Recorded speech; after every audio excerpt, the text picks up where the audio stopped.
Okay, welcome back. Well, guys, you are in for a treat this time because we have William Henry, who is the author of Ascension, Divine Stories of Awakening the Whole and Holy Being Within. I'm sure you all know who William Henry is, but in case you don't, I'll give you a little bit of information about William. So William Henry is the author of Ascension. He's also an Ascension scholar. He's an author of many best-selling books. He's an investigative mythologist, art historian. He's actually a sacred gear instructor, and he's a TV presenter. He's an internationally recognized authority also on human spiritual potential, transformation, and ascension. And William's work has propelled him into the role of a human rights activist and advisor on the biopolitics of human enhancement as he informs audiences of the unparalleled perils and potentials of artificial intelligence and transhumanism. And I just want to say that in this book, actually, William does write a chapter on the perils of transhumanism and the importance of us ascending through our own divine nature. And William, I know I've said this before, but I just want to say publicly, thank you. Thank you so much for writing that chapter. Thank you so much for being an advocate for our ascension through our divine means and not through technological means. Well, thank you, Ariel, very much. Yeah, we're in such an amazing moment in human history right now. It's maybe the most critical moment, maybe in all of human history that we're participating in right now. And some worry that there's a bifurcation coming, that some of us are going to go down a digital path and merge with AI and leave our physical bodies behind to live in a simulated reality. And others say, no, that's not what we were created to do. It's all about organic ascension and awakening the divine within. And of course, I'm in that camp for certain. Absolutely. Well, I'm in the camp with you. And that's why I think this is such an important conversation. And I'm so glad we're having it today. So let's give a little bit of context. So tell everybody your definition or what ascension really is. What are we talking about? Well, I can say to right off the bat what ascension is really not, in my view, and it's not a one-time event. It is not something that one or two or maybe a handful of humans ever achieved. It's an ongoing process that is at the heart of all the world's religious and spiritual traditions. It's the ultimate esoteric secret. And what it has to do with is transformation. Spiritual term is transfiguration, a change in form. It's a process whereby, similarly to the way a caterpillar morphs into a butterfly, our body morphs into a higher light body form. And that is the ultimate ascension, is our transformation into a being of light and angelic type of existence. But the ascension process is very much an earthly process. It's something we do while we're living in the body, utilizing its secret aspects, what it was designed to do. And the aim in our earthly life is to become more whole, more holy, more complete. The Tibetans define this perfection that they describe as becoming more compassionate. So these are all terms that are synonymous with the process of ascension: wholeness, holiness, perfection, compassion. And what's so incredible about your book is, one, that you really explain that in a way that not only helps us understand, but has us see that it's attainable for everyone. That this isn't this where one day somebody's just going to wake up and turn into a crystalline light body and leave the planet. That's not really what ascension is and what we're talking about, right? But it is work. It is a process. It is an evolution of consciousness. Right? It is. This is why I think it appeals to many spiritual questers as well, because they recognize you can't just open your mouth and let the roast duck fly in. That's faith, really. And there's nothing wrong with faith. But as James, the brother of Jesus, said, faith without works is dead. And the work is always about becoming more whole and more holy. So many people kind of understand that or intuit that or come to that recognition once they get on their spiritual path that, hey, this isn't going to just happen to me. That's called rapture in the Christian tradition, which is a spontaneous event, and it might well be possible. It could well happen. But others of us recognize that our ascension is really a path that there's work to be done, spiritual work to be done, even alchemical work within us. And again, that's appealing because it gives us a sense of perhaps control over our own destiny. We can commit to this path and start making new steps, making new decisions, taking different actions than in the past that ultimately lead to this greater place of awareness or a higher frequency, if you will. And I think that is really certainly what appealed to me and what also appeals to many people on this path. It appeals to me. And what appeals to me also in your book, which I think it can't be understated, and I'm so happy that we're going to talk about it today, is you have an entire ascension timeline from Sumeria literally to modern day, and you discuss many figures throughout history who have been on their ascension path and who have achieved their light body or their rainbow light body, and you talk about that in great detail. We're going to talk about 4 figures today, and I'm gonna mention them and then ask you to share. And the first one is probably everybody can guess, probably one of the most famous figures in history to ascend that we believe is Jesus. Can you talk a bit about Jesus, please? Yeah. Again, when people think about ascension, they think it's strictly a Christian concept. After the resurrection, several of these men clad in white linen garments gathered together, and Jesus ascended in a cloud with a promise to return and at the second coming. And that is the concept of ascension in many people's minds.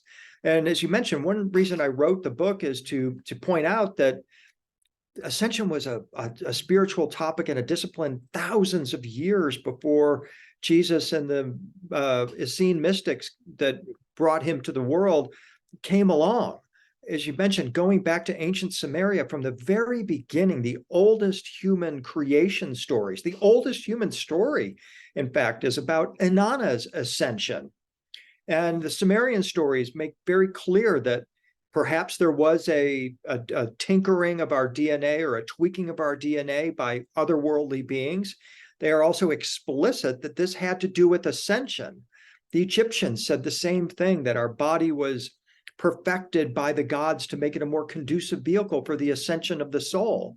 So for several thousand years before the Christian movement came along, we had humans that had been ascending. Ezekiel, Enoch come to mind in the Old Testament, Inanna, as I mentioned, in the Sumerian tradition. The Egyptians tell stories of multiple mortal humans who ascended, who attained saintlyhood, or even what we would think of as angelification, human transformation into an angel. So that when Jesus came along, there was a framework for this. There was an understanding about this in the mystery schools of Egypt, of Iran, of Iraq, of elsewhere, especially in the Middle Eastern world, but also all around the world. Otherwise, people wouldn't have understood the whole concept. And so when Jesus demonstrates this, he is demonstrating this vast ancient knowledge and putting into the equation the acknowledgement that everyone can do this. And this, in fact, is the foundation of the Essene mystical order out of which Jesus emerged. The Dead Sea Scrolls are emphatic that they believe that humans could transform into angels while living. And that is hugely controversial to some in Orthodox or traditional religious circles. Are like, oh, no, that's not possible. But it is, according to the mystery schools. So what I wanted to bring forward was not only that timeline, but also examples of sometimes mortal, ordinary human beings who attained their ascension. And Jesus is not considered to be an ordinary human being, but he is, of course, the primary person that people think of when they think of the concept of ascension. But a mortal human, whom we consider to be mortal, who did ascend, is the Mother Mary. And she is considered the first Christian to ascend. She's immediately followed by Mary Magdalene, who was clearly also a mortal human being. She ascended from a cave in southern France. And so what we started to see, especially with the Christian movement, was a long period of understanding that ascension was possible, and then an acceleration with Christianity that it's for everybody, that this is possible for all of us. And even Mary Magdalene, who is presented as such a lowly figure in the traditional Christian world, she's a prostitute and these kinds of things. In the esoteric world, she's upheld as, or the mystical world, she's upheld as an exemplar. She became the chief apostle of Jesus. She was the one who he came to with his advanced knowledge of navigating the afterlife in the ascended world. And so she's a real prime person for us to whose story we must look into and understand for if we're on the ascension path.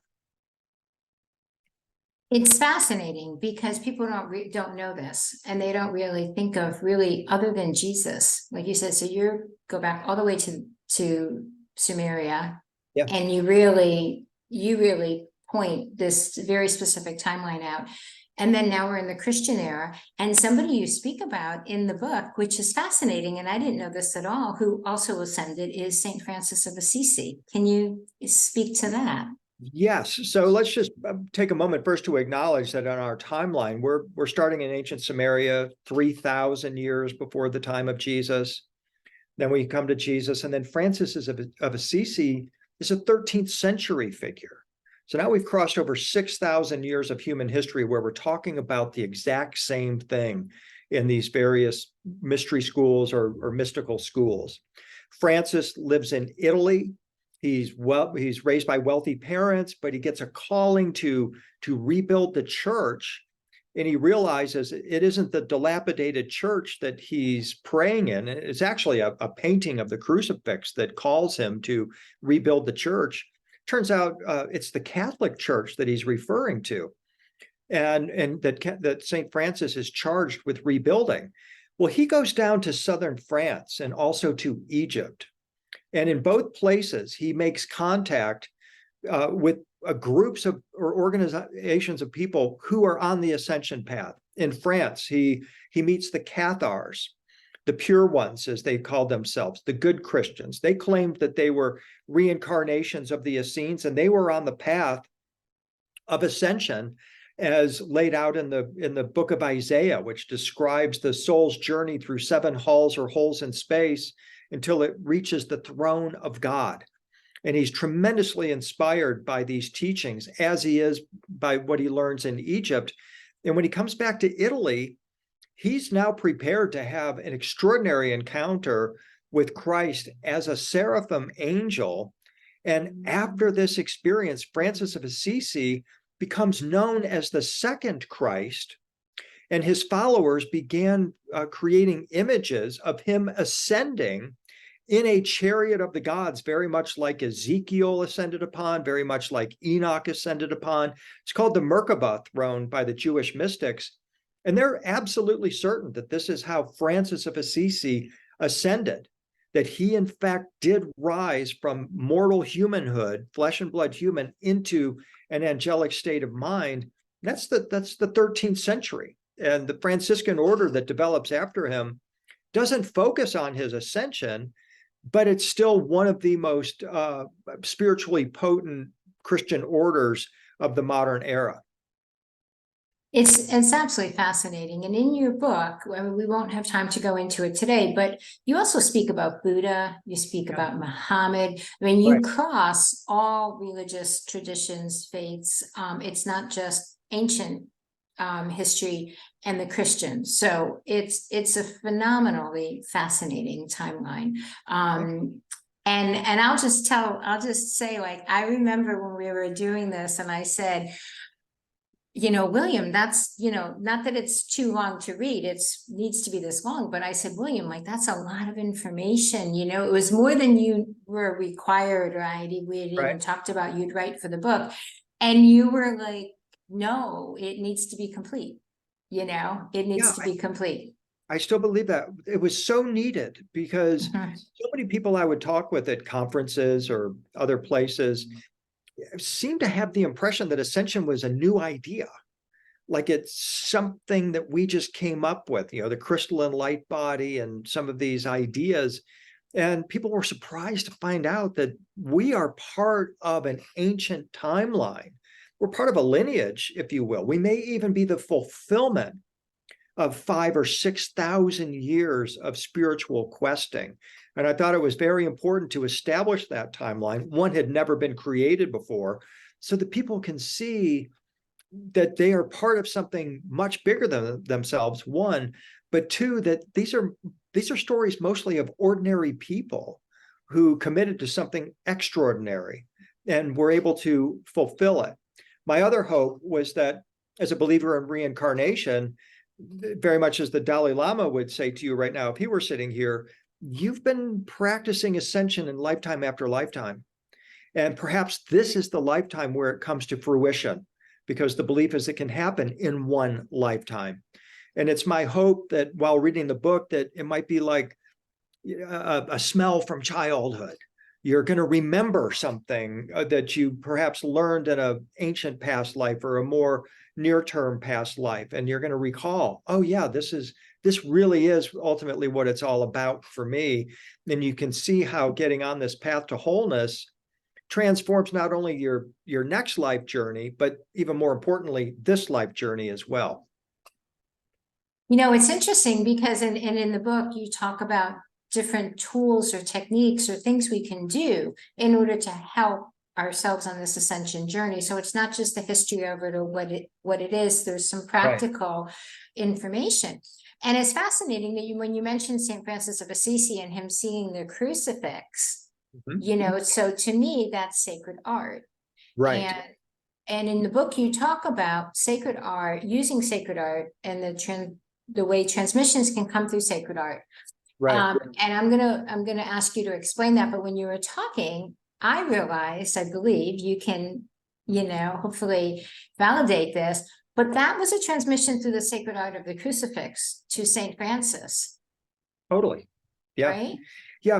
Right. Running parallel with the Ascension tradition is a tradition of sacred art that portrays humans ascending, bodily ascending into the heavens, but also special art that is created with the intention that you can connect with the ascended ones, avatars or ascended masters, if you will, through images.